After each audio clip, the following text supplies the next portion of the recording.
everyone, and welcome to Union Bank's 2021 International Women's Day event and festivities. The theme and title of today's conversation is called Alpha Conversations, Iconic Women Choosing to Challenge. I'm sure you're wondering, what is International Women's Day about? Well, let me school you. So International Women's Day is a day globally set aside to celebrate women's achievements and, of course, highlight gender inequalities around the world. And I'm sure you're also wondering, why is Union Bank involved in this? Because, first of all, women are amazing. Hello. And they're also committed to advancing women and promoting women as well. My name is Wana, and I'll be your host for today's event. So make sure you stay with us because we have a lot of exciting things coming your way. And to tell us more about that, we'll be inviting the Chief Executive of Union Bank, Mr. Ekene Onu. My name is Wana, and I'll be your host for the duration of this event. So don't go anywhere.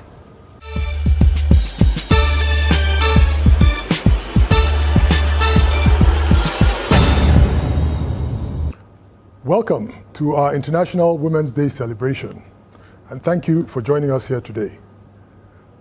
The 2021 International Women's Day theme, Choose to Challenge, is a call to each one of us and to every one of us to actively challenge the status quo, to call out gender biases, and to get involved in changing faulty systems. As we join others across the world in this year's celebrations, it is an opportunity for us at Union Bank to reaffirm our commitment to a more gender-balanced world. Women are a key demographic for us at Union Bank, and we're proud of our role as success enablers for Nigerian women. Our annual IWD celebration has become a major highlight for us since 2016, when we held our first IWD event and launched WeHub, which is our internal women's network, and which has since evolved into an active and vibrant community that supports the professional growth and development of women across the bank. I am proud to say that our push for gender parity is at the core of our values, and it is at the core of our strategic priorities as a bank. In 2019, we introduced αlpher, our proposition to enable success for women through access to loans at preferred rates, to access to capacity building sessions, and networking and mentoring opportunities. Within the bank, we strive for a 50-50 gender balance. We're not yet there, but we are well on our way. And we do that, we start by achieving 50-50 at a minimum in our annual management trainee programs. The bias is to be at a minimum of 50% women, and we have succeeded that in each of the past 3 years. Sometimes we're above 50% for women, but never below 50%. And our objective and our target is to have a fully balanced employee workforce over the next few years, all the way up to the board level. As I celebrate what is the final International Women's Day as CEO of Union Bank, I'm proud to note that we have embedded gender diversity in our DNA. It is in the DNA of our bank. It is at the core of what we do, and we will continue to lead the charge for inclusion and for parity. Thank you to all our speakers today, and thank you to the team at Union Bank who put this event together every year. Again, welcome to our International Women's Day celebration, and I hope you have a great session. Thank you, Emeka, for that intro, and thank you for always being enthusiastic about International Women's Day and just being a champion and an advocate for women over your last 8 years here at Union Bank. Thank you to all of you joining us today for this event. We're excited that we are able to still hold our IWD event in spite of a pandemic, and that's why this year the event is largely virtual. But you know, International Women's Day is always an exciting time for us at the bank, and we always strive to make sure that we give true meaning to the theme for the year. So this year, to align with the Choose to Challenge theme, where we've titled our event today, Iconic Women Who Choose to Challenge. Today is about highlighting and celebrating women who are breaking glass ceilings, challenging the status quo, and becoming icons in their own areas. So we're excited to have record executive and talent manager, Miss Bose Ogulu, aka the Mama Burna herself, to talk to us about her path and her journey to becoming an icon in a male-dominated industry. It's an exciting conversation that will be anchored by another rule breaker, Wana Udobang. So it's sure to be really inspiring and an interesting conversation for us, all of us to hear and hopefully be inspired by. After that conversation, we have iconic womanhood coach Ekene Onu, who's going to come and coach us and give us practical tips for how we can all set off on our own journeys to becoming icons in whatever area that we choose to play in. So that's really going to be exciting, and Ekene is going to help us really practicalize some of the things that we hear in the conversation with Wana and Miss Ogulu, and hopefully we can all start our journey to becoming icons. So stick with us over the next 1 hour.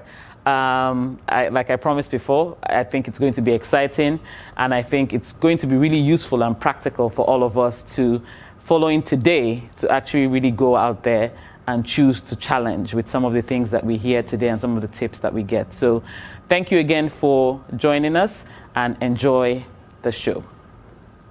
Now, the theme of this year's International Women's Day is Choose to Challenge. It's about how can we collectively challenge the status quo, how can we call out gender bias, and how can we collectively raise each other up to achieve even more. We're going to go to the streets to ask a few people what they know about choosing to challenge, what are they choosing to challenge, and what they know about International Women's Day as well.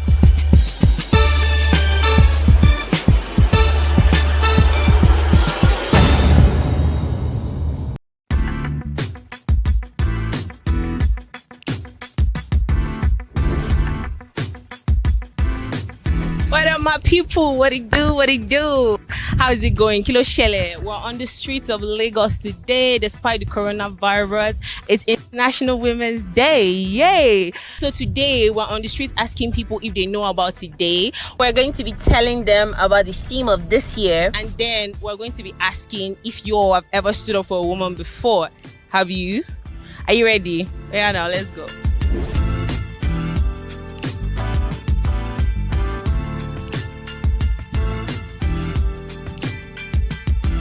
So today is International Women's Day. Do you know anything about that? A mọ̀ pé ọ̀sẹ̀ ni àjọ̀dún àwọn obìnrin ní gbogbo àgbáyé bẹ́ẹ̀ ni. Wọ́n tí wọ́n ní sọ nípa ẹ̀ ni pé ní lóòótọ́ ó dáa kí àwọn obìnrin ká máa help ara wa. But ṣé àwọn pé ibi tí ọkùnrin náà bá sí kò sí nǹkan tó fi lè dá ṣe. Àwọn ọkùnrin náà tún máa fún wa ní support. It's a day set aside to remember the role of women in our society, how important they are to us, especially with the men. Because without a woman, I think their life is incomplete.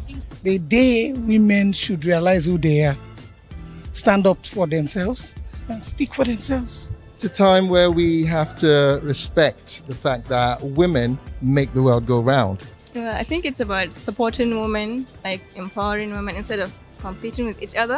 I think we should support each other. The theme of this year is Choose to Challenge. I choose to challenge. Right? So what do you think I choose to challenge mean for women? I need to do something, no matter how wretched I am. I have something to offer to get what I want in this life. Let me make an impact before going. Let my understanding should not be in the kitchen only. Let it grow beyond kitchen. You understand? Do something like Okojo Iwalabi. Yes, now. Taking up a decision and standing up for it. So Push to Challenge should be about women actually being more empowered to do things by themselves without the interference of the other sex. For me, I've always believed in diversity and inclusion. And I think it's about time that women should be looked at as what they're capable of doing rather than their gender. It means choose to strive, choose to break out, if I'm correct. Yeah, choose to be more. A time to put themselves in place of power, basically. For me as a woman, we need to allow us to be bold in Nigeria. At least to choose one of women to lead Nigeria. At least we women, we can be able to have mouth to speak. A woman like you is being embarrassed, told the way, or because of the way she's dressing, or the way she's doing things. You see other people trying to embarrass the woman. You can come out and defend the woman. As a woman, stand for your fellow woman and say, don't let other people to talk bad things about other women. When you are a woman, you can stand for other women. My own suggestion to government is they should create an atmosphere whereby a woman and a man should have equal opportunity in every sphere of human endeavor, in appointments, in elective offices, and what have you. So have you ever been in a situation where you stood up for a woman? Okay, can you tell us what happened? I was working with a lady and we were attacked by some hoodlums, just like some street boys, because they saw a phone in her hand. She was holding the phone, she didn't pocket it. They just think because she's a woman, they can just maybe harass her and just get the phone. I crossed over with the lady and there were three. At that particular moment, I told her to just start running and I stood. I faced them. So being a team lead, sometimes you have to, fight for the interest of your team member. So this particular case was a female and a guy. They had a little misunderstanding and I felt like the guy should have, maybe be the humble one and just let her, sometimes you just want, just let women have their way and do what they want to do because they may just eventually be right. So for this particular one, I expected that the guy should have just, let her express herself and then just have a way and not tell her, shut up, I'm talking, you're talking and all of that. So I had to come in and you don't shush her that way. Actually, I am standing up for someone right now. Okay. There's a woman, she's come from Angola and she's been in Nigeria. She can't speak English and she can't, she doesn't understand English. And since she's just got back, it's been so terrible for her. And I met her through a friend and I said, you know what, let me take care of you. Don't let nobody take advantage of your situation. Let me stand in for you. Okay. Let me take care of you. Because they take us as weaker species. Taking us as weaker species, the opposite sex sometimes want to, prove that. Of course. So, what in situations like that, actually speak up. I speak up, not minding the consequences. A woman that was being battered by the husband, and each time she comes with her black eyes, what happened? She wouldn't tell anybody until a certain day I was doing counseling in the church. And she came and said, sit down. What's this problem? And she started talking. And when I accosted the husband and I said, why are you doing this? You should be able to appreciate who this woman is. 5 children. And you're still battling her. And I stood up and told the woman, you can fight for yourself. I needed not to be here. Fight for yourself. Tell the man, you don't do. You not do again. My papa never rejects me.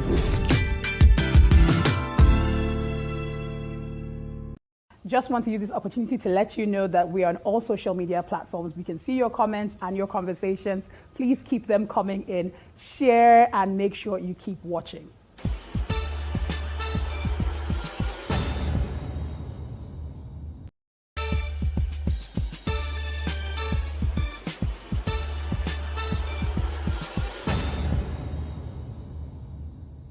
And now to the main meat of the day. We have an iconic woman in the house with us today. Her name is Bose Ogulu. She's an academic, she's a businesswoman, she's an artist manager.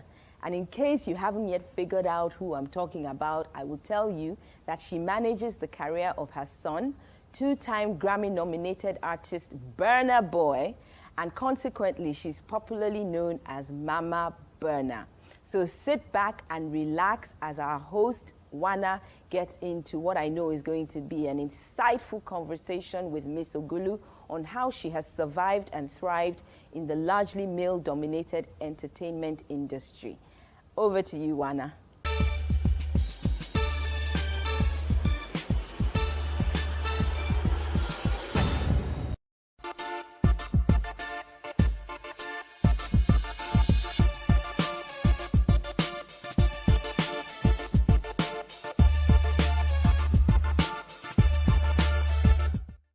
welcome Bose Ogulu to Union Bank's International Women's Day event. I feel like I need to do this, really.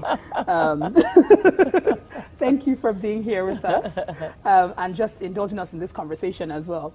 I suppose one of the first things I really want to ask you is you've been so many things. You've been a scholar, you've run a school, you run a record label, you manage artists as well. And I'm interested in your transition and if you had to develop any new competencies, or for you, was everything just about transferable skill? Because, music industry is a whole different, ball game. Okay, so hi, Wana. Hi. Thanks for having me. I feel like the answer is somewhere in a summary of my trajectory. My mom speaks 5 Nigerian languages. My dad is a wordsmith. So communication and words were part of growing up. I could talk about apartheid. I could talk about things that adults talked about. In my vocabulary, my repertoire was wide. So I was lucky I went to Queen's College. So we had things for everything. If you did art, you could go somewhere and paint. If you did music, you could go to Vienna and see where Beethoven was buried and all of that. If you did languages, then you went to Togo, you went to Abidjan, you went to France. So it was also a good way to get a holiday out of my father. So for me, in all of this, it wasn't even music, the theory of it. It was languages. And I wanted to do something with words. I think in Form 4, we were in Abidjan, in African Development Bank, and they showed me where the accountants were, where everyone was, and there were these booths. Again, I was a studio rat, because my dad was a broadcaster, so I would follow him to the studio. I was like, kept me on his shoulder most of the time. So, I was used to the headphones on, the microphone and all of that. So I saw this little booth with all the gadgets, and I was like, what's that for? And they said it's for the interpreters. Oh, where are they? They're not here. Why aren't they here? We can't afford to pay them. So they only come when we need them. So I said to them, I want to be that person you can't afford to pay. Because if all these other people are here 9 to 5 every day, and you can pay them, and there's some person who just comes in and does his job, and you pay him, that's who I want to be. So I made up my mind from Form 4 that I wanted to study languages and be a translator and an interpreter. And I went about doing that. So I went the whole 9 yards with the immersions, ended up being able to speak French, German, Italian, and of course English, which we all can speak. Yeah, so, and made a living as an interpreter. Got married, decided that if I had to be a mom, because of the example I had been shown by my parents, I had to do it hands-on. So I, decided it wasn't possible to keep living, because as an interpreter, you live with your passport in your bag. You can be called to lead a delegation anywhere, you can be called to a conference anywhere. Yeah, so anyway, so I decided I had to find a way. Got married, lived in Port Harcourt, started having children, and, just kind of changed the focus. I've always been a woman who believed I need to sign my own checks. I don't understand anything else. And no offense to women, I've never understood the concept of asking a man to give you money for food. I don't get it. I just think it's a partnership. There are things you provide for, there are things I bring to the table. And, and honestly, authority and responsibility go hand in hand. So a lot of us want to have a say, but we want to be kept. I don't think anybody really respects anyone that can't drink water unless you pay for it. And you can do this in many ways. There are things we can do from home. So I'm not necessarily talking about having a woman who goes, 9 to 5 every day. So anyway, I built my work around my life, which was now the life of a mother. worked until the last nanny I had dropped my son at home when he was 2, and I was at work, came home to find him alone. So I thought, okay, this is not working. We're going to build a life around these children. So I did a bit of everything. I love fashion. So I went into making T-shirts and designing stuff. Did a bit of catering for banks. What else did I do? Made work clothes. So the coveralls, the uniforms, did some of that. Because now I had to resign. I was working in Michelin. Yeah. So I had to resign from Michelin because my son had been left at home, alone. So did all of that. And then at a point I was like, Bose, wait, you're making money, and that's fine. But what do you want to do? What do you want to be remembered for? Where do you want to anchor? Yeah.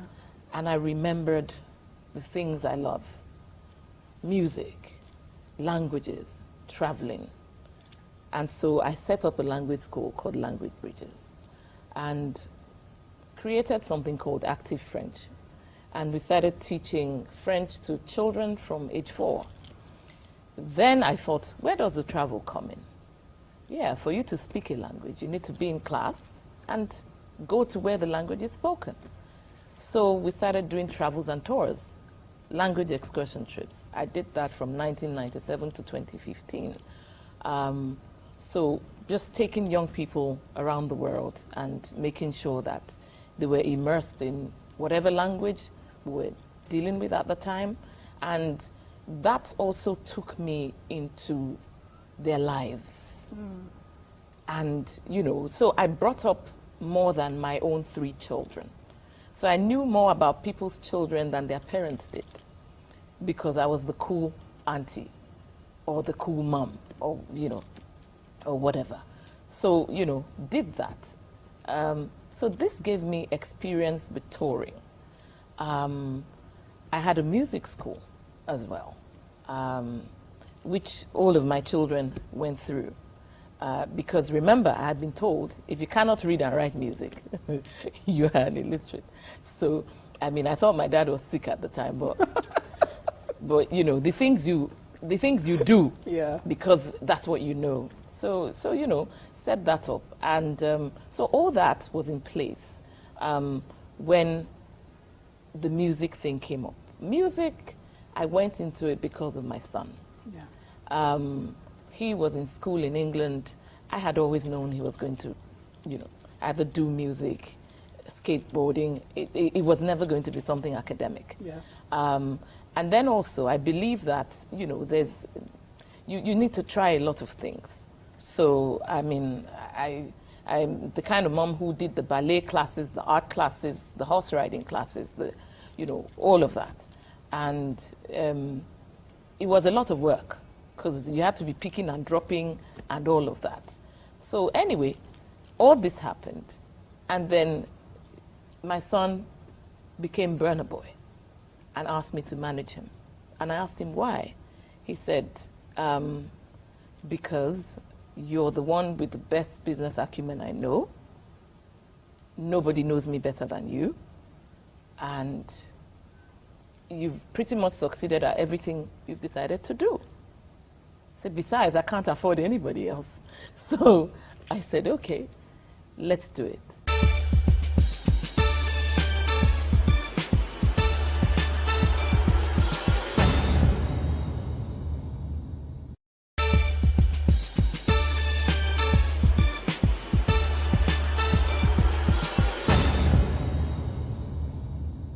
I got exposed to the local labels, saw what the shortcomings were, did that from 2010, but I had bills to pay. We had school fees. My husband and I had to pay school fees for kids in England and all of that. So managing him couldn't pay me.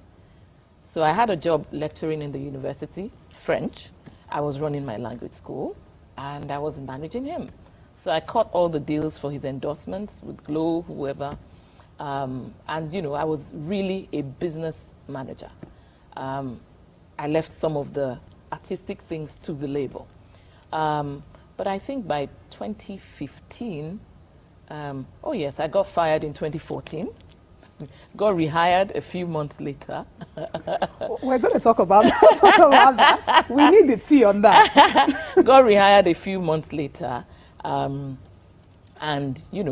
2015, I became more hands-on.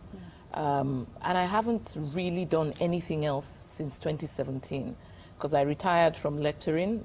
I mean, I had done 10 years. I was over 50. So I was like, okay, retirement on that one. The language school, because I have to do everything personally. I don't understand the spirit of delegation when you are not in the shadows. Especially when it's something that you have the concept for. So I kind of wrapped up the language school and faced talent management full time. Yeah. Something that you did mention, which I just think is very, very profound, is the fact that your son comes to meet you and says, you're the person with the best business acumen I know. And I'm seeing a child who has watched a mother do the work and admires their mother's sort of tenacity, bravery, and just willingness to continue to adapt and evolve. And I'm wondering, from your point of view, how necessary it is as women who are probably even watching this conversation right now, that they need to be examples to their children because their children are seeing this. So in the fact that you need to be brave, you need to move because your children around you are seeing who you are and who you're becoming. So in essence, people like you, as a mother or as a woman, you're also growing with your children as well. And I'm wondering what your thoughts are on that. Absolutely. I mean, I think it's important to be friends. And I think we overrate what we say. Whether it's to our children or the people that work with us or, whoever you're relating to, it's not so much about what you say, it's about what you do. People, it's more impactful. What you do is more impactful than what you say. So people see what you do. When, as a woman, when you get up in the morning and you put your hands to work, whether it's in the house or it's in an office or it's in a small-scale business, your children see you. The community sees you. And, they take what they want from that. I think that's what's priceless. Not necessarily all the preaching that we do. Yeah. You're just, again, back to your story, you sound like your attitude and your philosophy is very much about, adaptability, moving, getting things done. And reinventing yourself. Reinventing yourself. Yes, on this gender thing, I'll just say real quickly, I never use my gender as an excuse. You could go for something and they say, oh, we have, slots for 10 artists. And somebody specifically says, oh, we need to put 2 female artists. That's fine, but why can't it be that they cannot name the best 10 artists without having 5 females in there? Why does it have to go into a conversation where let's allow them, because they're women and they're not here, let's allow them have some space. Why can't they just be amongst the best 10 regardless? So that's what I look forward to. I look forward to the time when that can be the case, where we would just be the best without anyone giving us concessions. Because when you give people concessions, again, it means your expectations of them are lower somehow. So I'm not ignorant of the handicaps. Okay, because I was going to ask you about that, because there are challenges. Of the challenges. But this is where we should I think this is where we should put our focus. Whatever the things are that are keeping us from actually being the best is what we should face, other than fighting to have special slots. I don't know if that makes sense. I mean, and this brings me to something else I want to talk to you about, this idea of, for you, it's, you're talking about the fact that we want to be able to move to a place where we are the best. It's not about just being in the space or just being in the room, but we are we are supposed to be there. And I want to use that as a segue into talking about power as women. A lot of the time, I think for a while, the sort of rhetoric and the conversation has been with women has been about visibility, being in the room. You know, we need to be visible, we need to be seen. And lately, I personally have been thinking about how is that enough? Because we also need to, how do we get power? Because I often feel as though women sometimes may have settled for just visibility as opposed to, you know, power and ownership. And looking at you starting a record label, you talked about, you know, publishing deals and also management as well. But the point is ownership. You want to be able to be on the same position with any other record label, internationally, globally, whatever. And I want to know your thoughts on women really sort of claiming and building institutions and being in spaces of power in a very real sense, rather than just being visible and just being seen. I think it starts from competence. Competence, opportunity,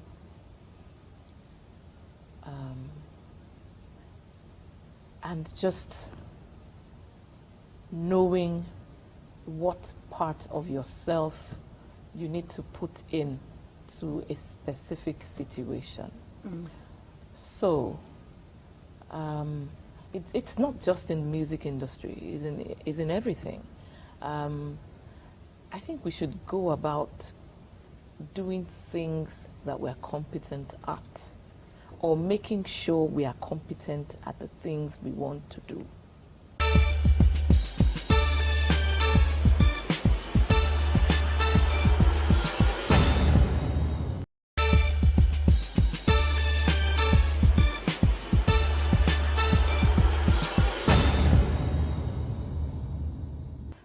How were you able to build competence first to get to this place? I mean, you've done so many interesting things, but even, you know, you talked about reinventing yourself to this point. I'm believing that there was lots of learning for you as well. And so what were some of the things that you had to do to build the competence to get to this space and be a power broker in this space?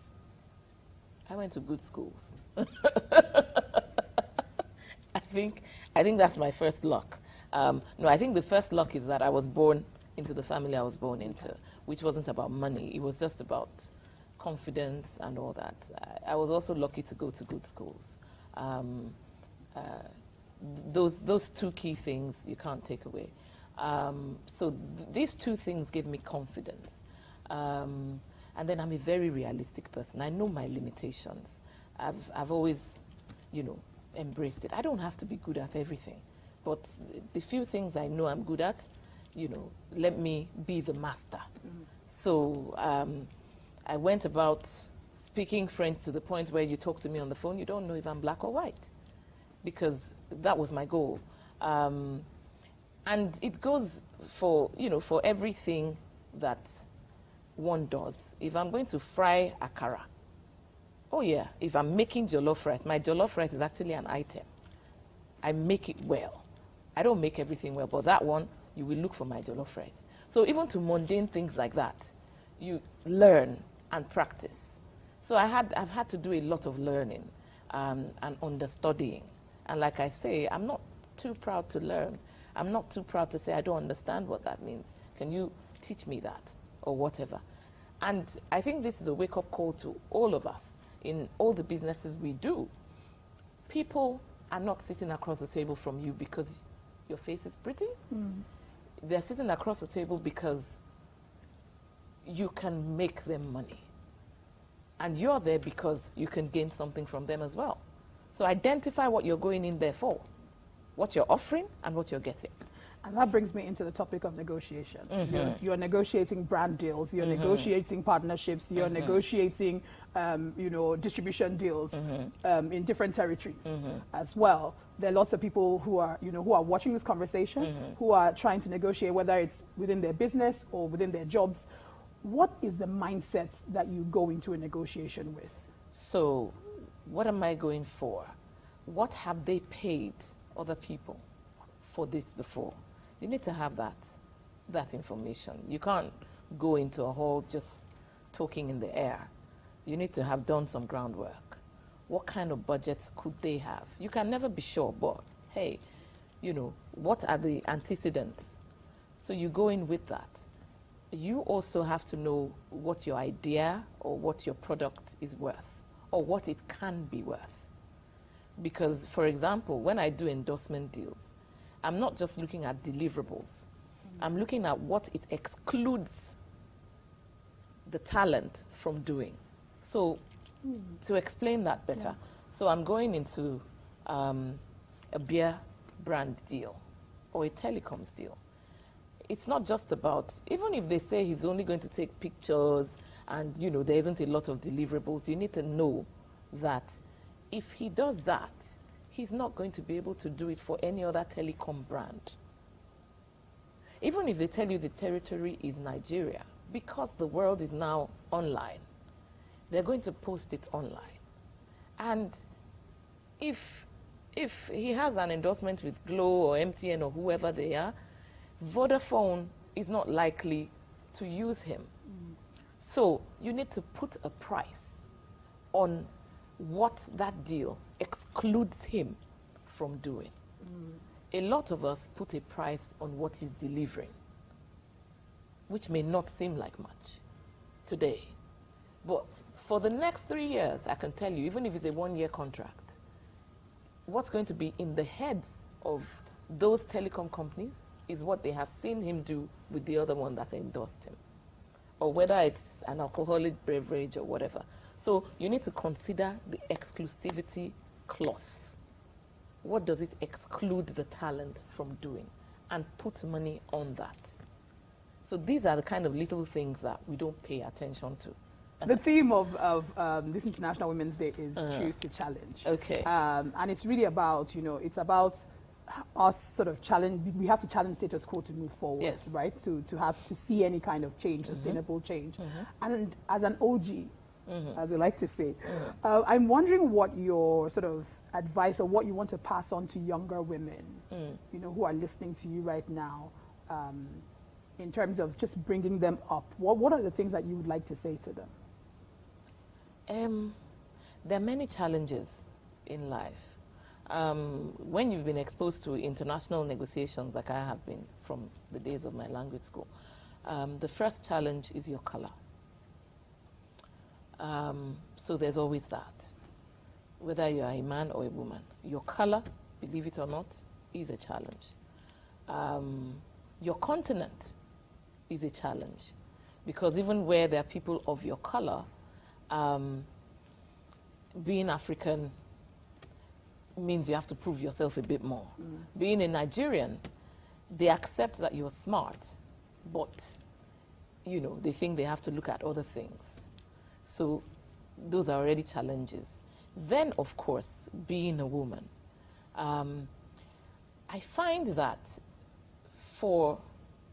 and this is where I think black people have a bigger problem with dealing with women as equals. That's the irony of it. In my experience, it's not a white problem, if it's politically correct to say that. It's not.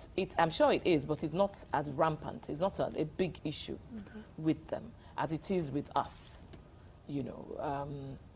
So just prepare yourself for that, and don't pay attention to it, because they get used to you. They get used to you, and they get used to the fact that you're supposed to have a seat at the table. And finally, on the theme, what does choose to challenge mean to you, or mean for you? Choose to challenge would be choose to challenge the status quo. Choose not to be put in a box. Don't let anyone tell you how far you can go, because the chances are they don't even know where you're coming from. Whatever you reach out your hands to do, see it as something that has to make money, impact people's lives, and become a legacy. choose to be yourself. Whether it's how you look, how you talk, what you do, how you raise your children, how you go into your relationships. Yeah. Nobody has the blueprint. It's different for everyone. Can I snap my fingers at this point? Because I feel like you went into, you had a moment there. Thank you so much, Bose Ogulu, for sharing with us, for giving us your time, your expertise, your wisdoms. And I think, when you said the thing about making money, wisdoms and foolishnesses. Your wisdoms. And the thing that you said about, making money. I remember listening to a podcast with you where you said, no money, no movement. No money. I've kept that to my heart. No money, no movement. No money. No. My artists get paid for every collaboration. We don't do it for clout. Where the money resides, Thank you so much for being here with us. Thank you, Wana.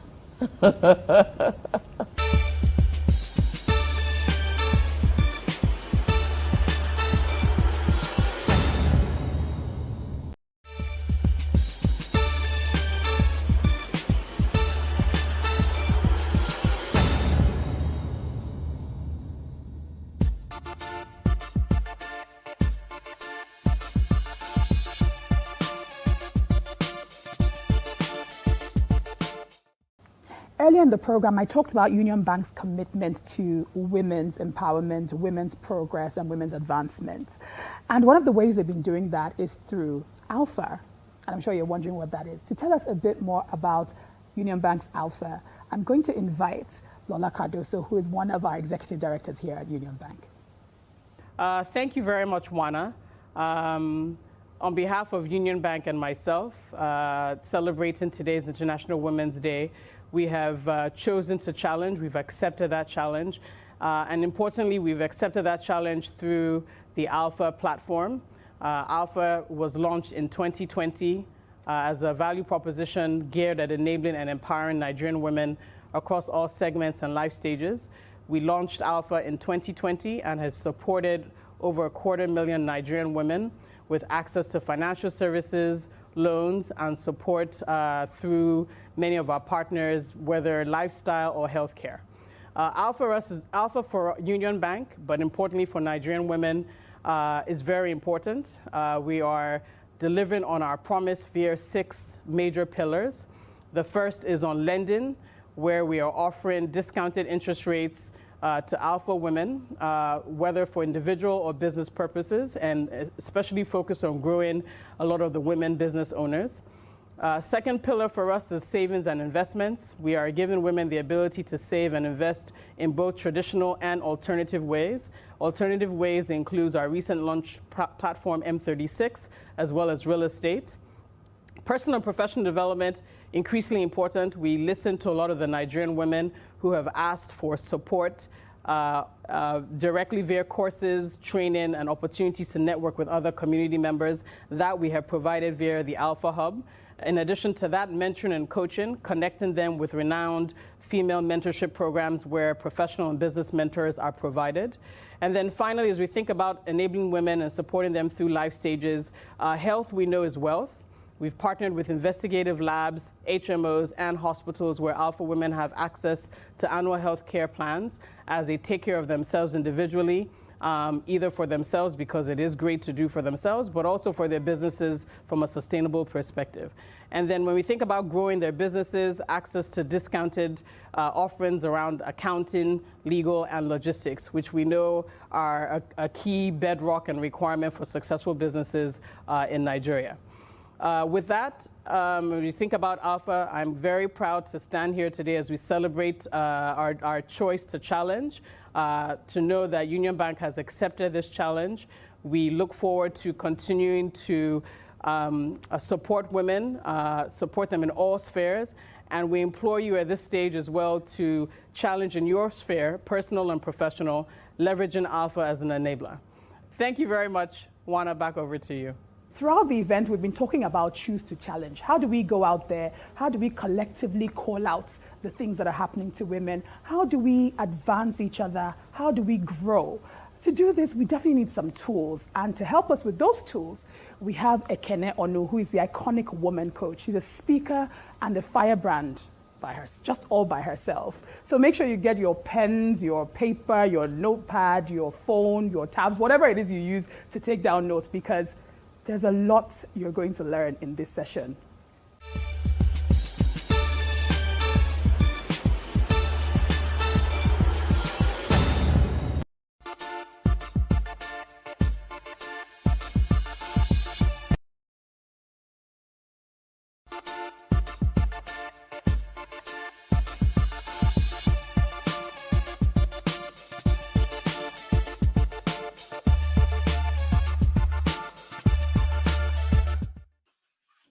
Hello, I'm Ekene Onu, and I am known as the Iconic Woman's Coach.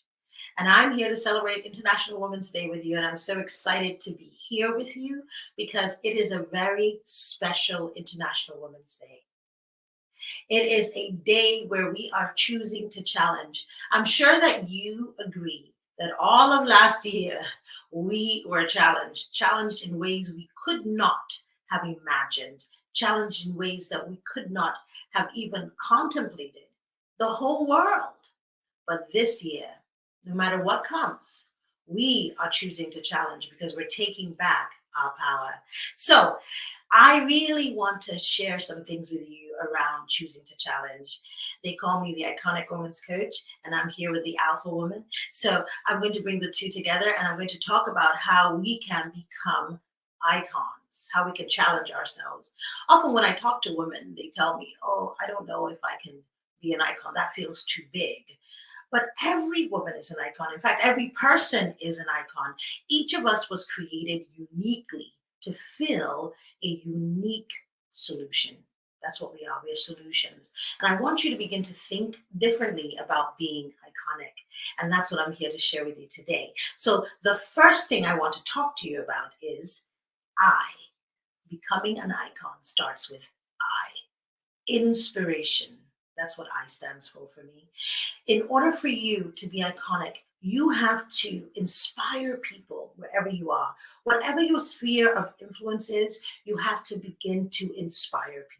You have to begin to pour into people. You have to add life to people. Inspire literally means to give breath. Breath is life. And so I want you to think about ways that you can inspire people wherever you are. But I want you to know one thing. In order to inspire people, you have to be inspired because you can't give what you don't have. And so your other thing is to begin to think about how you can add inspiration to your life. Because you have to be inspired every day. Wake up thinking, I need inspiration. What gives me inspiration? And I need to add that intentionally to my life. The second thing around becoming iconic is C. C for me is courage and confidence. You have to be courageous. You know, the truth of the matter is all of us, doesn't matter what it looks like, all of us are afraid. The difference is some of us let fear have us and hold us down. You have to start acting as if you don't have fear. You have to start doing things afraid. You have to start moving as if you don't have fear. Because that is the only way you're going to become more and more courageous. People wait to feel courageous. You feel courageous when you start acting courageous. You start taking those steps in that direction. And in order for you to do something powerful, something amazing, step into your fullness, step into the full power that God has given you, in order for you to be the woman you've been called to be or the person you've been called to be, you have to act with courage. This is a season that courage is called for. Gone are the days when you could just slide through.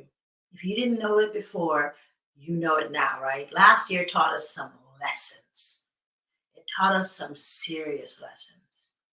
Real talk, right? We have to be courageous. We have to find our strength within and show up. And the second C is for confidence. You have to dig deep and know that you are enough. You are enough. You are everything you need. I know that we have been taught, especially women, so many of us have been taught that we're broken or that we're less than, that we need to fix ourselves.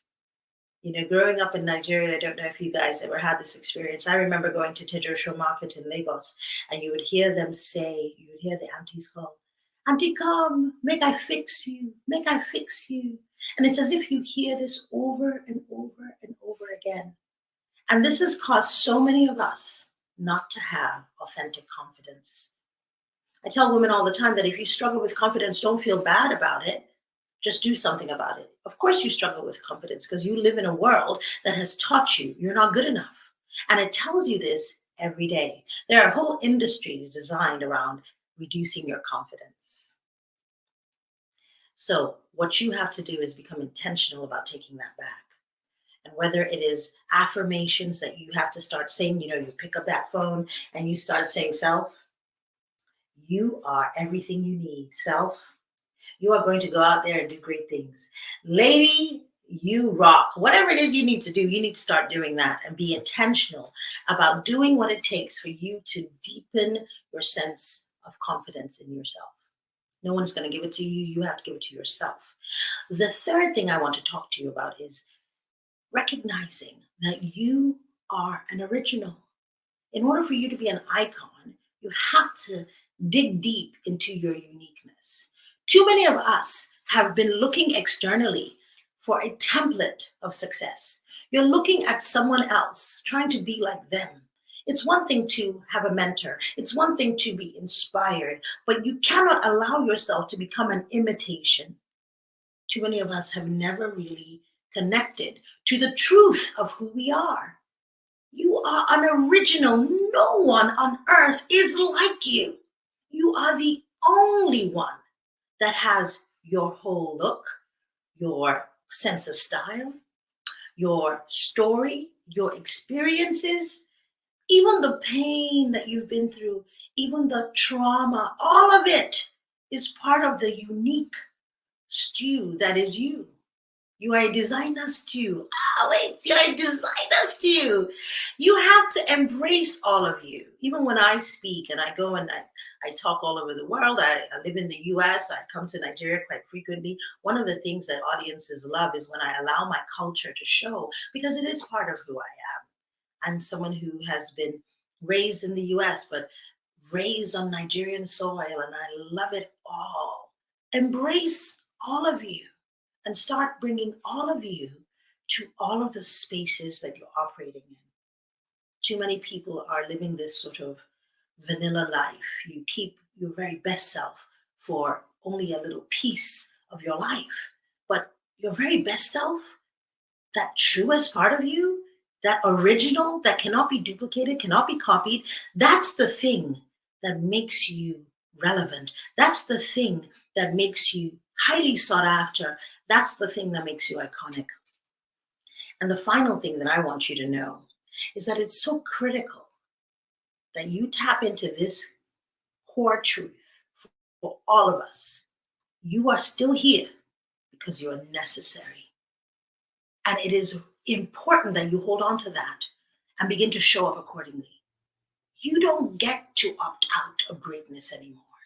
You don't get to opt out of contribution, because that's what greatness is. Taking hold of the greatness that you have is about contribution. There is something that you have inside of you that the world needs. And when you choose to hide or sit back and say, "I don't want anyone to get upset. I don't want to rock the boat. I don't want them to talk about me. I don't want them to say this about me," what you are really saying is, "I refuse to contribute." You're just taking up space, and that's not okay anymore. Because we live in a world that has changed drastically, and we need all hands on deck. We need your hands. You are necessary. I want to remind you of a poem that is so powerful to me whenever I think about it. And it goes with this: our greatest fear is not that we're adequate. Our greatest fear is that we are powerful beyond measure. That was written by Marion Williamson. I want you to go look it up. I want you to sit with it, because you are powerful beyond measure, and you are powerful because you're necessary, and you need to bring that power to the table. God bless you.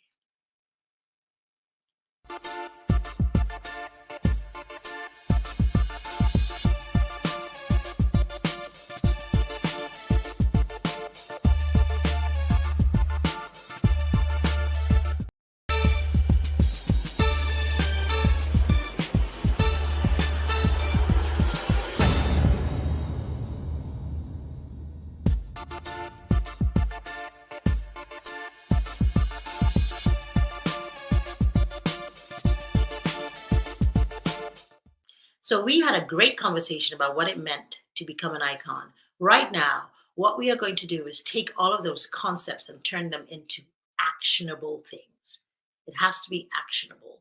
And I'm going to ask you some questions, and I need you to engage in the chat box and write out what I'm asking you, all right? Because you are going to take this thing from the place of motivation and turn it into the place of action, because that is really where the magic happens, when you start taking action. So let's get right into it. Number one was inspiration. I is for inspiration, right? So I want you to ask yourself, how can I be an inspiration in every sphere of influence I operate in? Whether it's at work or at home, at church, mosque, wherever you are, ask yourself, how can I add life to people? How can I add life? How can I give life? How can I be life? You know, many of us don't think about how we speak, and we just speak. Can I get an amen? Okay, so what I'd like you to do is begin to ask yourself these 5 questions. Whenever you want to say something to someone, whenever you feel compelled to say something to someone, ask yourself these 5 questions. Is what I'm about to say true? T. Is what I'm about to say helpful? H. Is it going to be said in an inspiring way? N. Is it necessary to be said right now? And K. Is it kind? This alone will transform the way you show up to people around you. It will transform the way people experience you. If we can start to ask ourselves these questions, you will naturally begin to be more inspirational to people, because how we make people feel is everything. Now, I said in order to give inspiration, you have to have inspiration. So how can you have more inspiration in your life? How can you be intentional about your sources of inspiration and how often you're getting them? So one of the things I suggest is doing a social media audit. Most of us are on social media. So if you are on social media, use it like a running inspirational feed. If they're not inspiring you, unfollow. Or 2, maybe for you, art might be inspirational, music might be inspirational, poetry, books, whatever it is. Many of us have things that inspire us, but we don't actually bring them to our lives regularly. Writing it down is a way of holding yourself accountable. And as you write these things down in your chat box, I want you to pull out your calendar or your phone, schedule it. You know, in the coaching world, we say if it isn't scheduled, it is not real. So you want to schedule it for yourself so that you can know, I'm going to start doing these things regularly. Okay? All right. Second thing is courage. Courage is as courage does. Remember, I talked about how we need to push past our fears and start to show up and take little steps of courage. Well, I want to ask you if you will take one small step of courage today. Right now, what is one small step of courage you can take every day, every week, every month? One small step. One small step. That is so important. I want you to ask yourself that. And I want you to put that in the chat box. What is one small step of courage you can take? Then I want you to ask yourself, what is one big step of courage that you can take?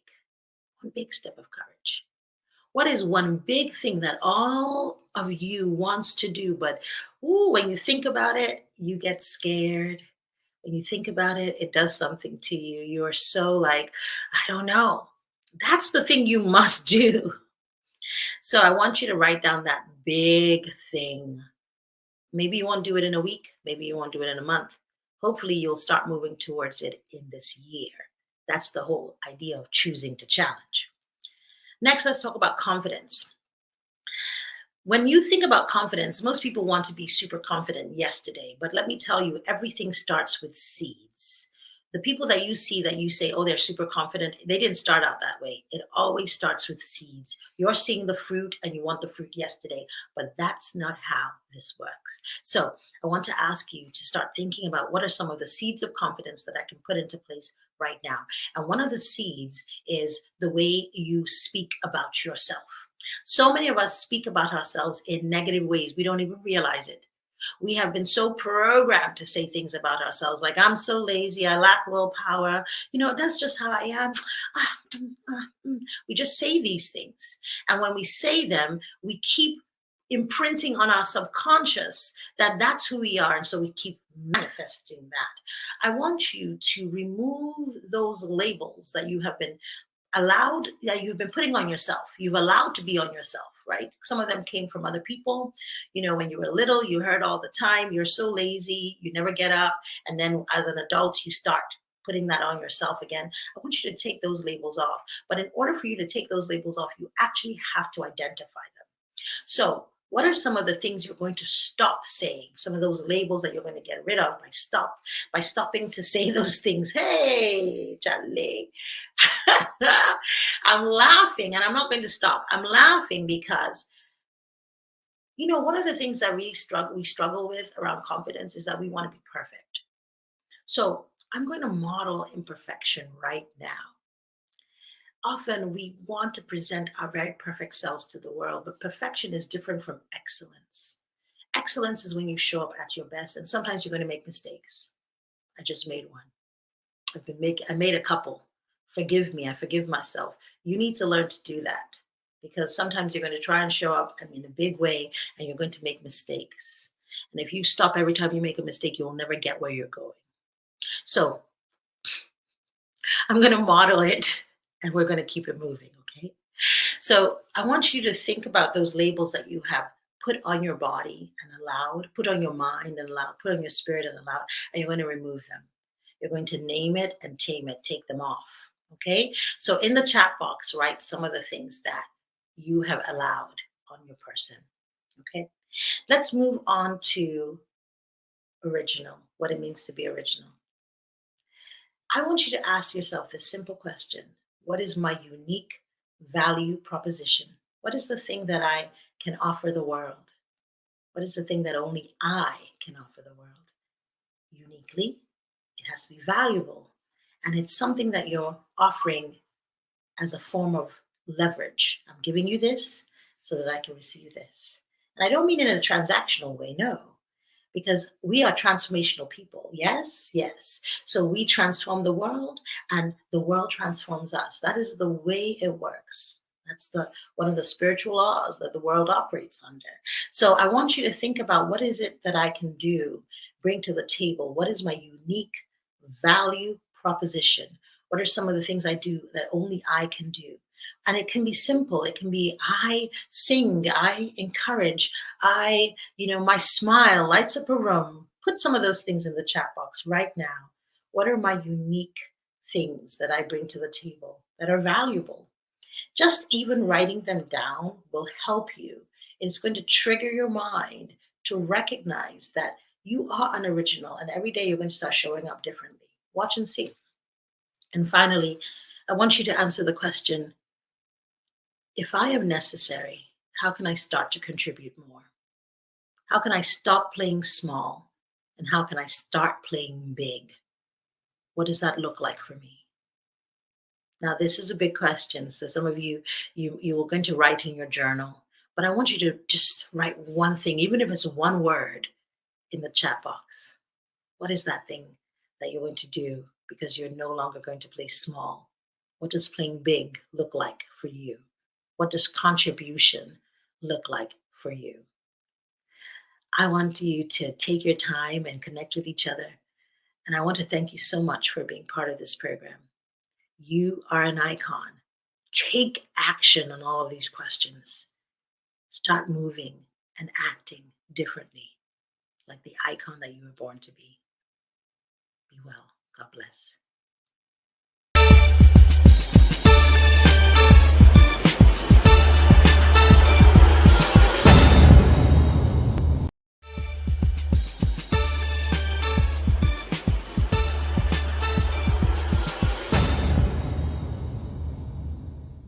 Good afternoon. We've come to the end of our session. My name is Omolade Banjoko, and I lead sustainability at Union Bank. Thank you, our audience, for joining us today. To all our speakers, thank you for making time out to impact people through Union Bank. I'd also like to say thank you to our Chief Executive, Emeka Emoa, who is celebrating International Women's Day with us for the last time as CEO of our bank. Thank you, Emeka, for always leading by example when it comes to women empowerment and gender equality, and for generally being a champion of women's rights. As we've discussed, the 2021 theme, Choose to Challenge, is a call to all of us to challenge the status quo, to push limits, confront norms, and push back the barriers that limit us as women. I hope that you feel empowered with the right tools, having listened to Ekene, to do your part in pushing for a more equal world for everyone. I hope that you will also join our community for women. We're waiting for you. We're ready to welcome you. These women are already empowered to take their best shot at life, each time, every single time. So to join them, just go to alpherwoman.com and you too will enjoy access to trainings, to scholarships, discounted services, and lower interest loans. So thank you once again for joining us today. You could be anywhere else, but you chose to be with us, and we hope that when faced with a choice at every single time, you will always choose to challenge. Thank you. Thank you for staying with us throughout today's event. Big thank you to our guest, Bose Ogulu, and to all the speakers, and of course to Union Bank for putting this wonderful, wonderful event together. Don't forget to choose to challenge. Let's make International Women's Day every day. And remember to join the Alpha community on all our social media platforms. You'll find all the information at the bottom of the screen. And I'll see you hopefully next year.